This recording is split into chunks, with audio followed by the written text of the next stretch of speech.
Tierra TV es presentado por Cooperativa Colonias Unidas, Cooperativa Chortitzer, Cooperativa Multiactiva Neuland, Cooperativa Ferheim, Cooperativas asociadas a FECOPROD. Le damos la bienvenida a Tierra TV, el programa que dedicamos en este canal a la producción primaria, todo lo que tenga que ver con ganadería, la tierra, la producción en sus diversas formas. Y una de ellas es la producción de miel de abeja en el Paraguay, algo que tiene una tradición bastante considerable y que produce uno de los alimentos más ricos, más deliciosos que la naturaleza nos puede brindar, ¿verdad? Por eso, para repasar todo lo que en este momento sucede en el ámbito de la producción de miel de abeja, estamos con el licenciado Carlos Escobar. Él es jefe del Registro de Apicultura de la Dirección de Investigación y Producción Animal del Viceministerio de Ganadería. Licenciado Escobar, gracias por venir, muy amable. Agradecido soy yo de poder compartir con la teleaudiencia. Bueno, haciendo un repaso a lo que es el sector apícola en el Paraguay, en este momento, ¿en qué etapa está? Bueno, estamos terminando la temporada productiva, habida cuenta de que el periodo de producción se extiende hasta el mes de mayo en nuestro país. Generalmente con el ingreso en la segunda quincena de mayo, el ingreso de las lluvias y el frío trae como consecuencia la merma en la cantidad de especies florales y como consecuencia se entra en la invernada. Tenemos tiempo, prácticamente todavía un mes para poder captar. Y es la temporada que en la región oriental la mayoría de los productores están realizando las últimas temporadas de cosecha. Debemos recordar de que esta temporada se caracteriza por obtener mieles generalmente procedentes de hierbas y arbustos, porque en nuestro país las floraciones de arranque la constituyen las floraciones de los árboles. Nosotros tenemos 3 temporadas grandes de cosecha en el país. Las floraciones de los árboles, que son las tempraneras, que dependiendo de la zona del país puede comenzar incluso en el mes de agosto, septiembre en la región occidental, y en la región oriental desde septiembre hasta diciembre. Son las floraciones de árboles, le llamamos las floraciones tempraneras. Luego vienen las floraciones de hierba y arbusto en la salida del verano y en el inicio del otoño. Luego viene una temporada de recesión, pero que se aprovecha en la apicultura ahora también para cosechar mieles uniflorales procedentes de cultivos compatibles como la abeja. Así se puede obtener miel de canola, miel de chía, miel de girasol, miel de sésamo, miel de cítricos. Eso también se puede utilizar porque son algunas floraciones en la temporada de invierno. O sea que las abejas trabajan todo el año. Efectivamente, las abejas pueden trabajar todo el año, pero si generalmente nuestro productor está más acostumbrado al manejo de las floras silvestre, natural, la que se tiene, pero la incursión de estos cultivos compatibles con la apicultura hace de que la actividad apícola se pueda extender todo el año y se puedan obtener mieles uniflorales. ¿Y hay mucha diferencia entre un tipo de miel y otro? Sí. Justamente ya en otro programa resalté de que la miel de abeja es así como el vino. ¿Cómo el vino? Efectivamente, porque las mezclas de las especies florales le dan el bouquet y el sabor, porque en nuestro país por lo menos 17 especies florales contribuyen al sabor y a todas las características organolépticas de la miel. Son rarísimas las excepciones que uno tiene una miel unifloral, ¿verdad? Para que sea considerada como tal, 40% de los granos de polen tienen que estar presentes. Y eso es bastante difícil porque la superficie de pecoreo, de búsqueda de las abejas, tiene que ser bastante amplio. Habida cuenta que la abeja tiene un área de recorrido de 3.000 hectáreas para la búsqueda de la miel. Y quiero pasarte algunos números. 1 gramo de miel las abejas tienen que libar 10.000 flores. 1.000 gramos serían 10 millones, ¿verdad? Y en una alza, que es lo que se obtiene en la miel, se obtienen 21 kilos. Eso quiere decir que hay 210 millones de flores libadas, ¿verdad?, para obtener esa cantidad de miel, 21 kilos de miel. Y en un apiario la carga está entre 40 a 60 colmenas, así que vemos que son números grandiosos. ¿Y por qué la miel tiene esa calidad justamente por dos aspectos. Las floraciones que están en la zona de árboles, arbustos y hierbas, y también el suelo. Por eso yo siempre dije que la miel es así como un buen vino. No depende solamente de la cepa, sino también de la tierra. El concepto de terroir que estamos diciendo en vino también se aplica en miel. O sea, ahí está clarísimamente pintado o pintada la importancia de la biodiversidad, ¿verdad? Categórico. Justamente la desaparición de las abejas en otros países se siente más porque se tienen especies, monocultivos, de las cuales la abeja está obteniendo sus nutrientes, y a veces esos cultivos no dan los suficientes elementos nutricionales, entonces hay carencia de algunos y eso trae un desequilibrio en la abeja. En nuestro país, como dije, por lo menos 17 especies florales son las que participan. Quiero comentar de que en nuestro país, así como todas las mieles de Sudamérica, son muy apreciadas a nivel mundial porque le dan un aroma muy importante. Eso debido a las familias botánicas que participan en la colecta de la miel, ¿verdad? Que son las compositáceas y las mirtáceas. Esas son las familias botánicas que a nivel mundial, en lo que es comercio mundial de miel, hace que Sudamérica sea justamente reconocida. ¿Y cuál es el uso que le dan en los países que compran las mieles de este sector? Es impartirle el aroma que le falta a las mieles de otras latitudes, porque no tienen esa flora botánica que tenemos en el continente sudamericano. Y según dicen, hay mieles más fuertes, más débiles, es decir, al paladar, ¿verdad? Todas las características organolépticas de la miel dependen de la planta o de las plantas que proceden. Por eso encontramos algunas mieles oscuras. Generalmente las mieles oscuras traen como consecuencia el rechazo del consumidor porque creen de que es una miel fea. Al contrario, desde el punto de vista nutricional, las mieles oscuras son las más nutritivas porque tienen un mayor contenido en proteínas, un mayor contenido en sales minerales, y eso es lo que le da justamente esa coloración. Las mieles claras tienen un uso más versátil porque uno puede endulzar, por ejemplo, un jugo sin que le comunique un color determinado. Pero desde el punto de vista nutricional, las mieles oscuras son las mejores. Es más, hay mercado para mieles oscuras en algunos países consumidores. Por ejemplo, durante el Ramadán, las mieles que se importan para cubrir ese tema tienen que ser mieles oscuras. ¿Para qué? Para suplir la deficiencia en sales minerales que se tiene ahí. Y eso tiene un costo altísimo de hasta $40 el kilo. Después vamos a hablar de costos, precios, negocios para el productor. Estamos con el licenciado Carlos Escobar del Viceministerio de Ganadería, en la parte de producción de miel de abeja. Volvemos enseguida, no se vayan.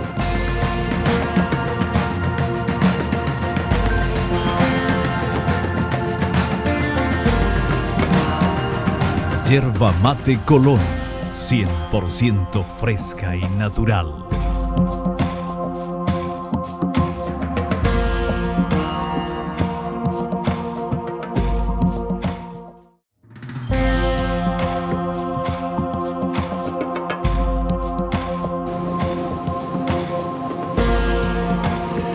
Estamos de vuelta en Tierra TV, hoy dedicados a un delicioso tema que es la producción de miel de abeja, y con el licenciado Carlos Escobar, que él es jefe del Departamento de Apicultura del Viceministerio de Ganadería, y hablándonos acerca de las distintas calidades, los distintos sabores, la participación de las condiciones de suelo, de vegetación que componen los distintos tipos de miel, ¿verdad? Me decía que el cierto tipo de miel que se utiliza en el Ramadán, que es una fiesta musulmana, ¿verdad? Se utiliza la miel oscura porque tiene una característica. Por las propiedades nutricionales que estaban haciendo referencia. Y hay otras situaciones que en estas latitudes no están muy particularmente acostumbrados, y uno de ellos es el tema de la cristalización de la miel o la solidificación. Un fenómeno que la gente folclóricamente en guaraní dice yasucapa la seira. Y eso es un fenómeno que ocurre, es un fenómeno físico. ¿Qué quiere decir? Es un fenómeno causado principalmente por la interrelación de factores físicos, y uno de ellos es la temperatura. Cuando llega el frío y se sobrepasa los 15 grados, se se desciende por debajo de los 15 grados, los azúcares empiezan a solidificarse. Y justamente la cristalización permite distinguir a las mieles genuinas de lo que los muchachos están haciendo de manera adulterada. ¿Por qué? Porque es bien sabido que la miel de abeja está compuesta de azúcares simples. Entonces estos azúcares simples, cuando desciende la temperatura por debajo de 15 grados, empiezan a solidificarse en el fondo del recipiente y empiezan a progresar hasta la parte superior del recipiente, formando una masa homogénea y cristalina. Las mieles adulteradas, como no están hechos de azúcares simples, sino de azúcares de mesa, como la sacarosa, un azúcar doble, empiezan a cristalizar en la parte superior del envase. Esa es la diferencia. Esa es la diferencia. Entonces uno, con la cristalización, puede perfectamente saber si es una miel genuina o una miel adulterada. Y hay veces que nos permite también, no solamente la temperatura, sino también el tipo de azúcares. Los azúcares que predominan en las mieles son, entre los azúcares simples, la glucosa y la fructosa. Si hay mayor contenido de fructosa que de glucosa, la miel no cristaliza. ¿Por qué? Porque la glucosa es la que más fácilmente cristaliza. Y eso tenemos, por ejemplo, en el caso del Chaco, con la miel de Carandá. La miel de Carandá tiene mucho contenido de fructosa y esa permanece líquida todo el año. Hay excepciones. Pero normalmente el resto de las mieles en nuestro país tienen más contenido de glucosa y empiezan a cristalizar desde el fondo del envase hacia arriba. Y mucha gente cree que al granularse la miel ya no sirve más.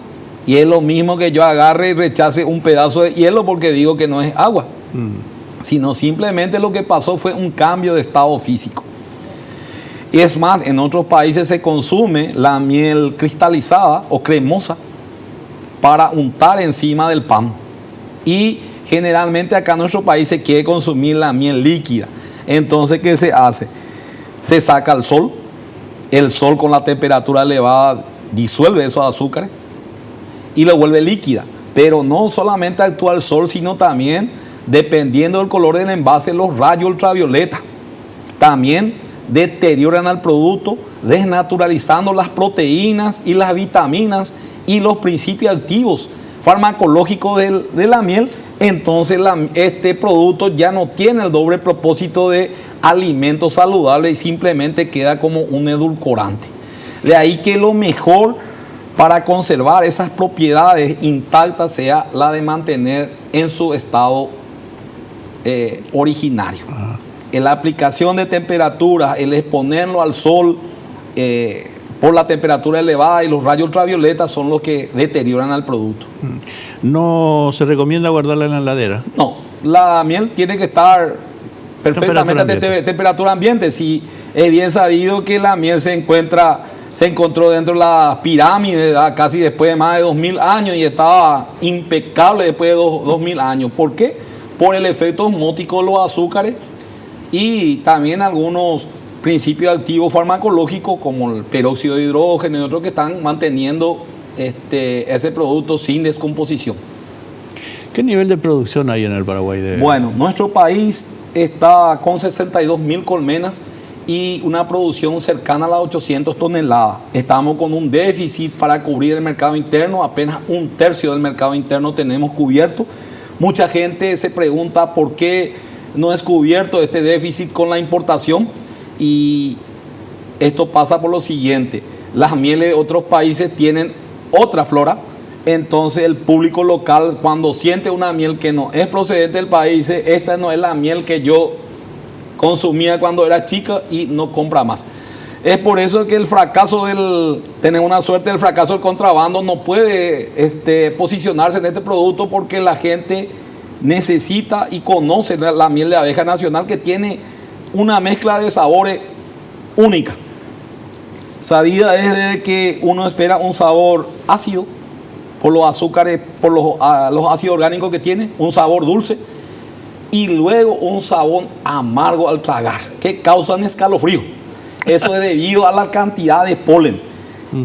Cuando el consumidor siente una miel floja, esta no es una miel paraguaya, no es la miel que yo consumía cuando iba al campo, cuando iba a la casa de los familiares del interior, o cuando, remontándolo un poco más hasta la niñez, me ponían en el chupete, ¿verdad? Para tomar, ¿verdad? Cierto.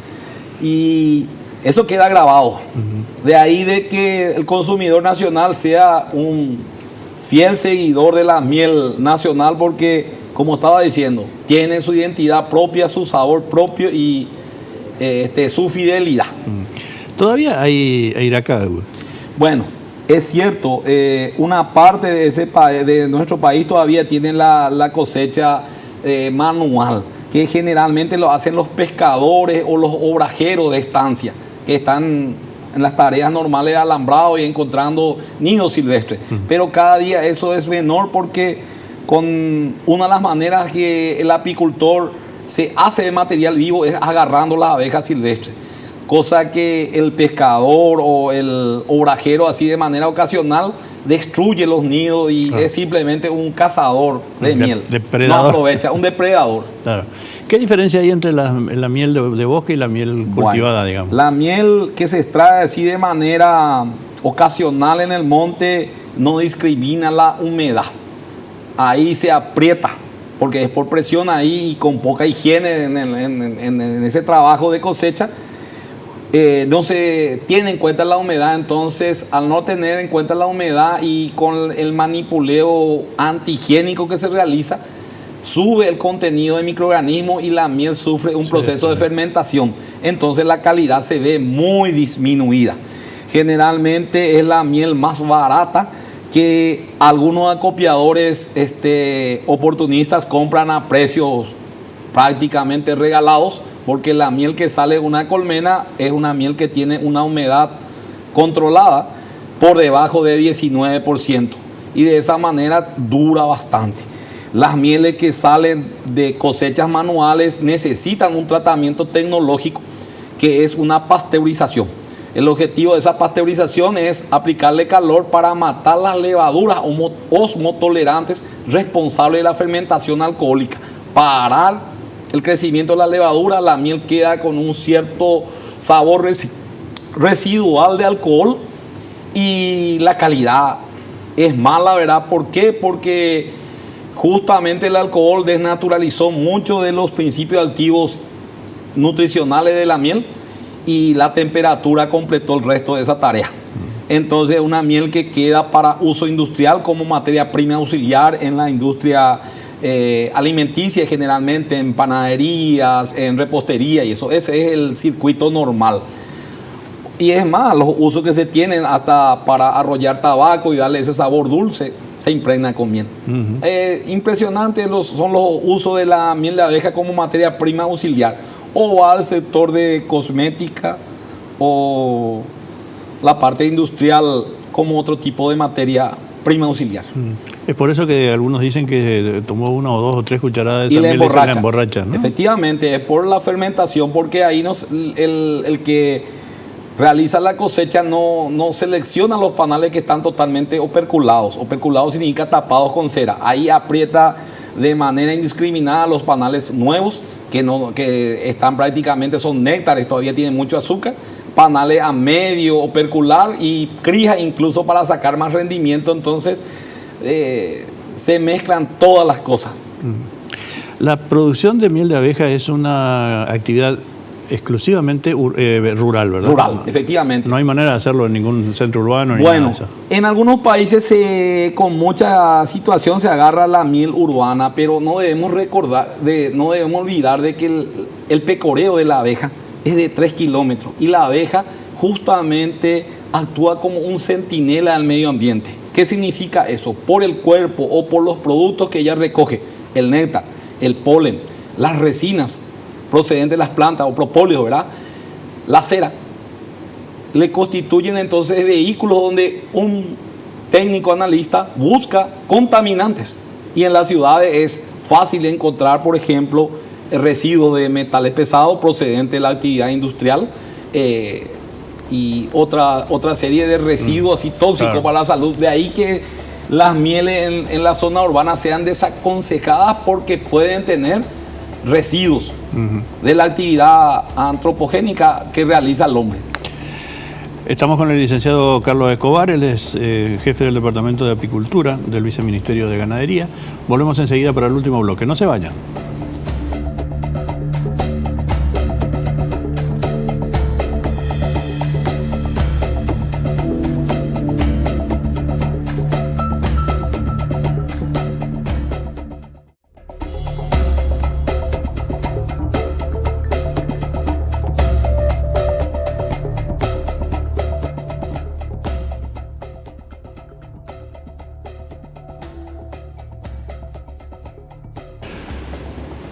Bien, retornamos en Tierra TV, estamos con el licenciado Carlos Escobar y fundamentalmente para ver el tema inversiones. ¿Cuánto necesita invertir un productor apícola para iniciarse en la actividad, por ejemplo, alguien joven que quiere empezar? Con $125 uno tiene un equipamiento completo en apicultura.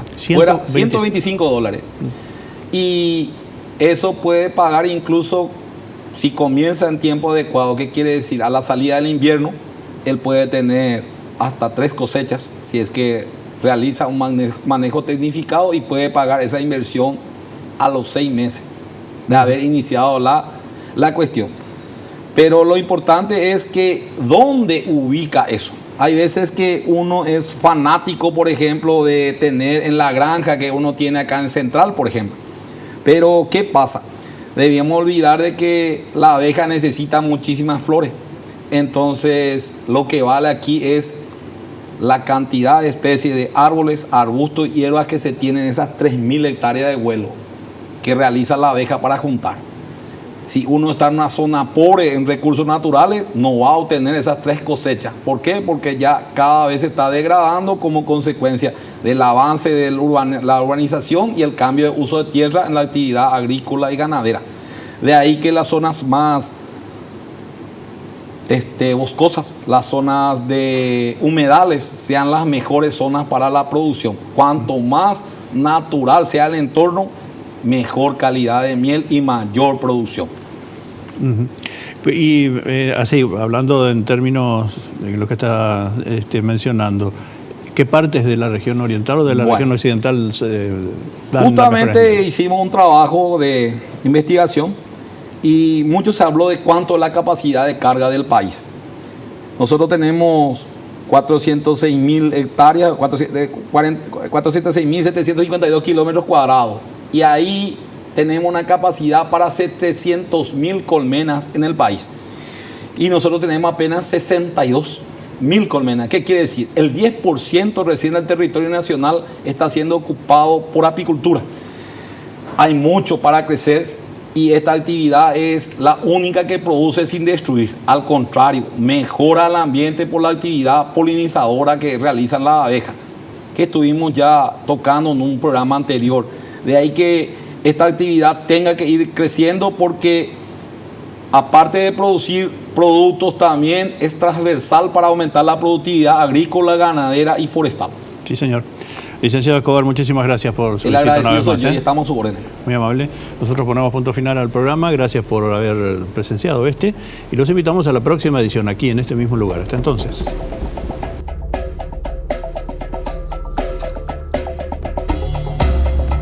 Tierra TV fue presentado por Cooperativa Colonias Unidas, Cooperativa Chortitzer, Cooperativa Multiactiva Neuland,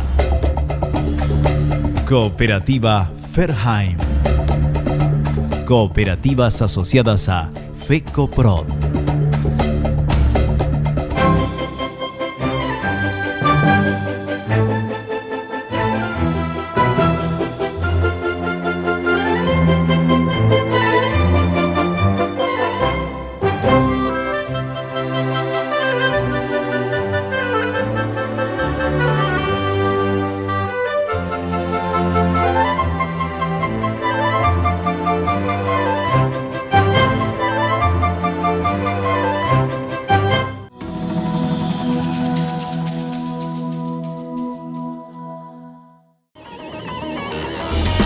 Fue una realización de Alicante.